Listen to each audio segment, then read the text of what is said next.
ఎస్జిటిస్ అనేటువంటి మరి థర్డ్ క్లాస్లో ఉన్నటువంటి ప్రధాన అంశాల గురించి చూద్దాం. కుటుంబంలో ఉన్నటువంటి కుటుంబ సభ్యులు పూర్వీకులు వివరాలు రాసిన పట్టికను ఏమంటారంటే వంశవృక్షము అంట. కుటుంబ సభ్యులు వారి పూర్వీకుల వివరాల గురించి పూర్తిగా వివరించేదాన్ని మనం ఏమంటామంటే వంశవృక్షం అని. కనులేని వారి కోసము బెయిల్ లిపిని వాడతారు. ఈ లిపిని కనిపెట్టిన వారు అంటే వారిని బెయిలీ లిపి కనిపెట్టడం జరిగింది. కనులేని వారి కోసము బెయిలీ లిపిని కనిపెట్టడం జరిగింది. ప్రతి సంవత్సరం డిసెంబర్ 3వ తేదీన ప్రపంచ వికలాంగుల లేదా దివ్యాంగుల దినోత్సవంగా జరపడం జరుగుతుంది. ప్రతి సంవత్సరం అక్టోబర్ 1వ తేదీన ప్రపంచవ్యాప్తంగా వృద్ధుల దినోత్సవం అంటే ముసలి వాళ్ళ దినోత్సవం అంటాం. వృద్ధుల దినోత్సవం అక్టోబర్ 1 ప్రపంచ వృద్ధుల దినోత్సవంగా నిర్వహించుకుంటాం. కుటుంబ సభ్యుల వారిగా పూర్వీకుల వివరాలతో రాసిన పట్టికను వంశవృక్షమని. కనలేని వారి కోసం బెయిలీ అనే లిపిని వాడతారు. ఈ లిపిని బెయిల్ లిపిని కనిపెట్టడం జరిగింది. అంటే లూయి బెయిల్ అంటారు అని కనిపెట్టడం జరిగింది. ప్రతి సంవత్సరం డిసెంబర్ 3వ తేదీన ప్రపంచ దివ్యాంగుల దినోత్సవం ఎప్పుడు డిసెంబర్ 3. ప్రపంచవ్యాప్త వృద్ధుల దినోత్సవం ఎప్పుడు అక్టోబర్ 1.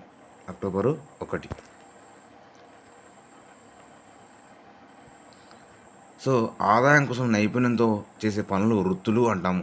గ్రామాల్లో రకరకాల వృత్తుల వాళ్ళు ఉంటారు.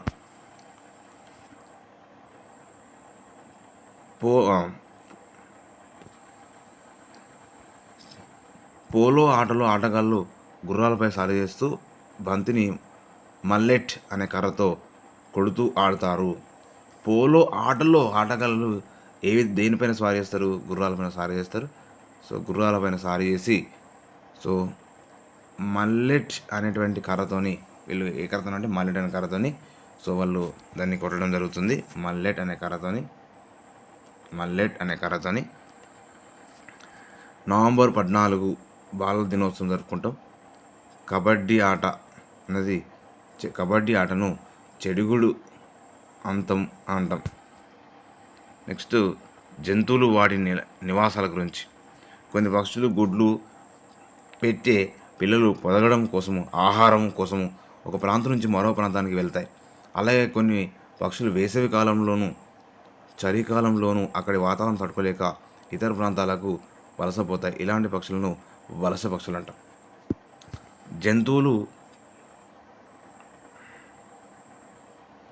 జంతువులు నేల మీద, నీటిలో, చెట్ల మేడ మీద నివసిస్తాయి. ఇళ్లల్లో పెంచుకునేటువంటి జంతువులు పెంపుడు జంతువులు అంటాం. ఇళ్లల్లో పెంచుకుంటే వాటిని ఏమంటాం? పెంపుడు జంతువులు అంటాం. కిట్టు కుక్క పిల్లకు పింకీ అని పేరు పెట్టారు.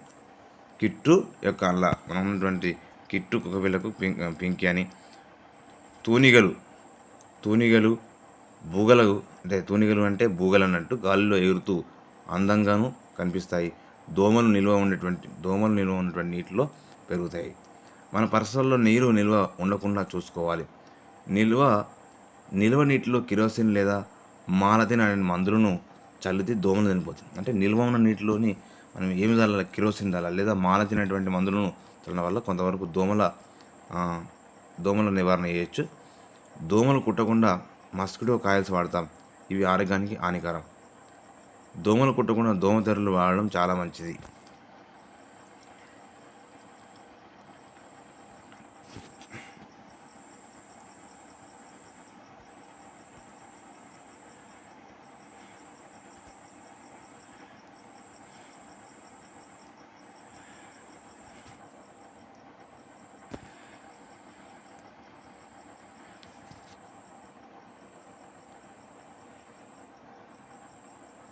ఓకే. ఈగలు వారినటువంటి కలుషిత ఆహారం తినడం వల్ల ఈగలు వారినటువంటి ఆహారం తినడం వల్ల టైఫాయిడ్ వంటి రోగాలు వస్తూ ఉంటాయి. మన చుట్టూ ఉన్న మొక్కల గురించి చూద్దాం. తామర వంటి వాటి నీటిలో పెరుగుతాయి. వీటిని నీటి మొక్కలు అంటాం. బ్రహ్మజముడు, నాగజముడు, కలబంద నీరు తక్కువగా ఉన్న ప్రాంతాల్లో ఇవి ఇసుకలోను పెరుగుతాయి. వీటిని ఎడారి మొక్కలు అంటాం. ఆకులతో అనుబంధం అన్న పాఠం గురించిలో బాదం చెట్లు ఆకులు చాలా రంగులో ఉంటాయి. యూసుఫ్ ఇంట్లో రకరకాల క్రోటాన్ మొక్కలు ఉన్నాయి.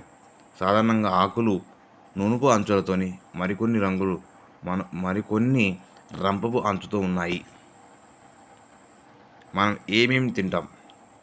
ప్రతిరోజు మన పనులన్నీ చేయడానికి శక్తి కావాలి. శక్తి మనకు ఆహారం లభిస్తుంది. మొక్కల నుండి జంతువులు మనకు ఆహారం లభిస్తుంది. ఇవి వండడం వల్ల ఆహారం రుచిగా ఉంటుంది, జీర్ణమవుతుంది. ఒకే ఆహార పదార్థాలన్నీ అందరూ ఒకే విధంగా వండరు. ఆహారపు అలవాట్లు. నిజామాబాద్, కర్నూలు ఎక్కువగా వీళ్ళు జొన్న రొట్టెలు ఎక్కువ తింటారు. కరీంనగర్, గుడివాడ వరి ఎక్కువ తింటారు. నెక్స్ట్ మహబూబ్నగర్, నెల్లూరు చేపల కూర ఎక్కువ తింటారు. వికారాబాద్, మహబూబ్నగర్ తైదలు, రాగులు తమటువంటి ఆహార పదార్థాలు ఎక్కువ తింటారు. రాజస్థాన్ చూసినట్లయితే వాళ్ళు జొన్న రొట్టెలు ఎక్కువ తింటారు. రాజస్థాన్లో జొన్న రొట్టెలు ఎక్కువ తింటారు. ఢిల్లీ, గుజరాత్, బీహార్, మధ్యప్రదేశ్ రాష్ట్రాలలో గోధుమ రొట్టెలు, పూరీలు ఎక్కువ తింటారు. కర్ణాటక, తమిళనాడు, కేరళ, ఆంధ్రప్రదేశ్ వరి అన్నం ఎక్కువ తింటారు. వయసును బట్టి ఆహార అలవాట్లు మారుతూ ఉంటాయి. గ్రామ పంచాయతీ గ్రామానికి మంచినీరు సరఫరా చేయడం, అంటే వీధులు కాలువలు శుభ్రం చేయడం, వీధి దీపాలను చేయడం లాంటివి వేయడం లాంటివి చేస్తారు. గ్రామాలకు నీళ్ళలో క్లోరిన్ కలిసి శుద్ధి చేసి నల్లలకు వదులుతారు. ఇది మా గ్రామానికి ఊరి పేరు రంగాపురం అని. రకరకాల ఇండ్లు. ఊరూరా సంచారం చేసే వాళ్ళు సర్కస్ ఏలే తాత్కాలిక నివాసాలు ఏర్పాటు చేసుకుంటారు.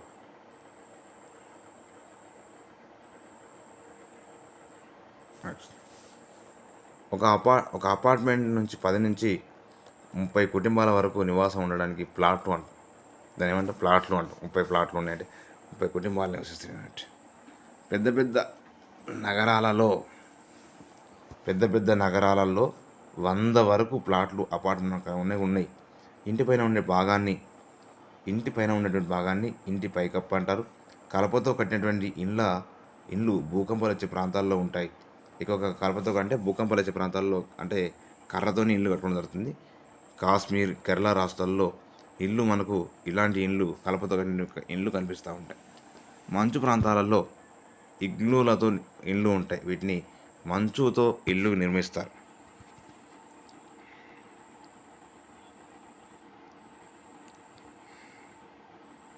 శుభ్రమైన ఇల్లే అందమైన ఇల్లు.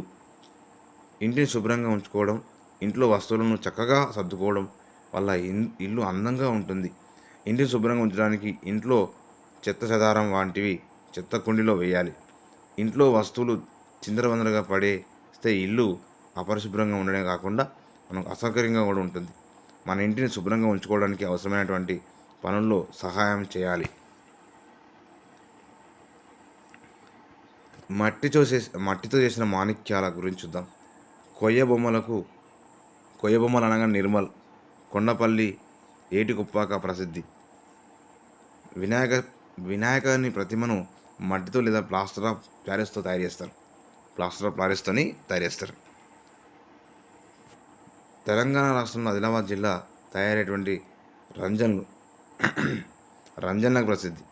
తెలంగాణ రాష్ట్రంలో ఆదిలాబాద్ జిల్లాతో తయారయ్యేటువంటి ప్రధానంగా రంజన్లకు ప్రసిద్ధి ఆదిలాబాద్ జిల్లా అనేది. మట్టి పాత్రలు, కుండలు తయారు చేసే విధానం చూసినట్లయితే కుమ్మరి రైతు కుండలను తయారు చేసే విధానం. కుండలు చేయడానికి బంకమట్టి తెస్తారు. బంకమట్టిని నీళ్లు పోసి నానబెట్టి కాలుతో చాలాసేపు తొక్కి మెత్తగా చేస్తారు. మెత్తని మట్టిని ముద్దగా తీసుకొని కుమ్మరిపై సారెపైన పెట్టి తిప్పుతారు. చేతితో కుండ ఆకారాన్ని తయారు చేస్తారు. సారె మీద తయారైనటువంటి కుండను సరైనటువంటి ఆకారంలో వచ్చేలా చెక్కతోని సల్పాతో కొడతారు. తయారైన కుండను మొదట నీడలో ఆరనిచ్చి చివరికి ఎండలో పెడతారు. ఎండకు ఆవిరినటువంటి కుండలను ఆవంలో పెట్టి కాలుస్తారు అన్నట్టు. రంగురంగుల బట్టలు. నూలు బట్టలు పత్తి దారంతో నేస్తారు. పట్టు పురులతోని ఈ పట్టు బట్టలను నేయడం జరుగుతుంది.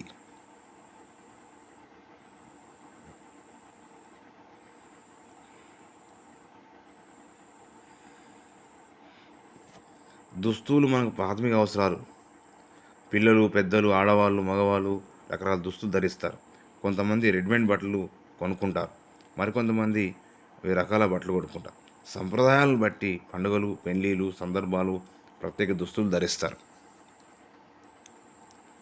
వివిధ వృత్తుల వారు పనిచేసేటప్పుడు ఆ వృత్తికి సంబంధించిన ప్రత్యేక దుస్తులు ధరిస్తారు. వాతావరణాన్ని బట్టి కాలానుగుణంగా వివిధ రకాల దుస్తులు వేసుకుంటారు. బట్టలు వివిధ రంగులతోని రకరకాలుగా డిజైన్లు వేస్తారు. ఏవేవి ఎక్కడెక్కడ ఒక చోటు నుండి మరొక చోటు వెళ్ళడానికి గుర్తులను ఉపయోగిస్తాం. ఇల్లు, డాబా ఇల్లు, పూరి ఇల్లు, చేతి పంపు, హాస్పిటల్ ప్లస్ గుర్తును, గుడిని ఈ విధంగాను, ఎస్ స్కూల్ అంటే బడి, ఎస్ బావి, పీఓ అంటే పోస్ట్ ఆఫీస్ అని, పార్కును మనం ఈ గుర్తుతోని చూపిస్తాం. నీరు మనకు అవసరాలు. అంటే ఒకసారి నీరు తాగితే చాలా రోజుల పాటు నీళ్లు తాగకుండా ఉంటుంది. నీళ్లు దొరికినప్పుడు బాగా తాగి నీటిని తన శరీరంలోని నిల్వ చేసుకున్నటువంటి నీళ్ళలో క్లోరిన్ బిళ్ళను వేయడం వల్ల బ్లీచింగ్ పౌడర్ వేస్తే నీటిలో క్రిములు చనిపోతాయి. వేసవికాలంలో బావులు, చెరువులు ఎండిపోతాయి. బోరుబావుల్లో ఉన్న నీరు అడుగంటిపోతుంది. ఊళ్ళల్లో జనానికి కావాల్సిన నీళ్లు దొరకవు. ఆ పరిస్థితిని నీటి ఎద్దడి అంటాం. ఊరికి పోదాం. ముంబై దగ్గర సముద్రం మధ్యలో ఎలిఫెంటా గుహలు ఉన్నాయి, అంటే మహారాష్ట్రలో. శివరాత్రికి మల్లన్న జాతర కొమరవెల్లిలో జరుగుతుంది. మహిళల అభివృద్ధి శిశు సంక్షేమం శాఖ కోసం చైల్డ్ హెల్ప్లైన్ ఫౌండేషన్ వాళ్ళు 1098 మహిళా అభివృద్ధి శిశు సంక్షేమం కోసము చైల్డ్ లైన్ హెల్ప్ ఫౌండేషన్ వాళ్ళు 1098ని మనకు ప్రవేశపెట్టడం జరిగింది. ఇది థర్డ్ క్లాస్ యొక్క ప్రధాన అంశాలు.